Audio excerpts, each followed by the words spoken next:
سڵاوتان لێبێ ئەمڕۆ 23/5/2020 و کۆتا ڕۆژی مانگی ڕەمەزانی پیرۆزە. لە ئێستەوە جەژنتان پیرۆز بێ و خوای گەورە ڕۆژ و تاعاتی هەبوو لای قبول فەرمێ. وەکەزان پێش ئێستا نزیکەی مانگونیەک لە ماڵەوە بووین لەبەر مەترسی بڵاوبوونەوەی کۆرۆنا و هەروەها سەر ڕۆژی جەژنیش لەبەر بڵاوبوونەوەی کۆرۆنا دیسانە بێ لە ماڵەوە بین و قەدەغیات و شۆڕ ڕاگەێنراوە لە هەرێمی کوردستانە. بەڵام لە کۆرۆنا مەترسیدارتر لە ماڵەکانی خۆتانایە کە بریتین لە خواردنەوە گازەکان، نقڵ، شەکری کڵۆ، مەساسا، چای شیرین، جبس، نسکافەی حازری کە پەچینۆی حازری بۆ لەبەرەوەی ئەم خواردن و خواردنەوانە پڕن لە شەکر و پڕن لە چۆری دەستکرد و ئەگەری توشبوونتان بە جۆری دووەمی شەکر و بەرزەفشاری خوێن جەڵدەی دڵ و دەماغ زیاتر دەکات. ئەمە لە گەورەکانە. لە مناڵەکانیشە ئەگەری کلۆربوونی دانەکان و توانەوەی دانەکان و ئازاری دانەکان زیاترەکات.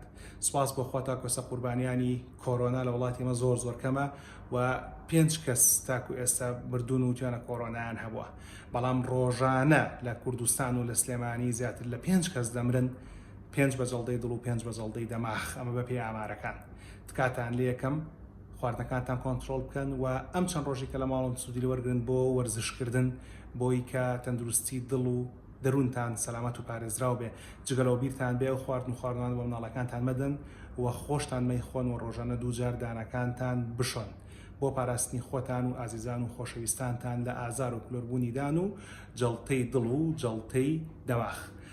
و خوددا یار بێت ئەمڕۆ شەممە کاتژمێر 7 ئێوارە لە دۆکتەرز ئۆن ئێ لە کورسات نیوزیەم و خزمەتان بۆی باز لە گرنگیەکانی کەم خواردنی بکەین و بازەوە بکەین چۆن سبەینەکە جەژنە تەندروستی گەدە و تەندروستی لەشمان پارێزراو بێت. جەژنتان پیرۆز و ڕێز و حورمەتی دکتۆر گورساڵح جاف قبول فەرمونون. خوا مبارەکە.